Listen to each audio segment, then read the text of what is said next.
Good morning বন্ধুরা, কেমন আছো সবাই? আশা করি সুস্থ আছো, ভালো আছো। আর আমিও খুব ভালো আছি। তো দেখো, আমার সকালটা শুরু হচ্ছে এখান থেকে। আজকে যেহেতু শনিবার, বড় ঠাকুরের বার, তো সকাল সকাল পুজোটা সেরে ফেলেছি।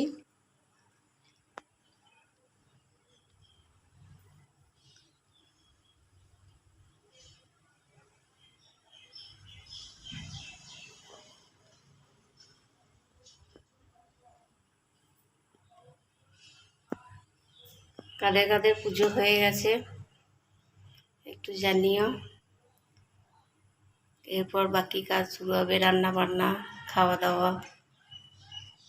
তোমার তো হয়ে গেছে।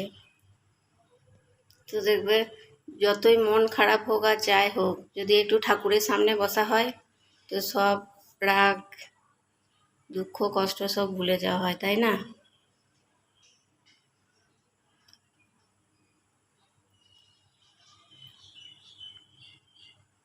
আর এই দেখো, আমার ছোট্ট ভোলানাথ একদম পুরো ফুলে রাখা গেছে।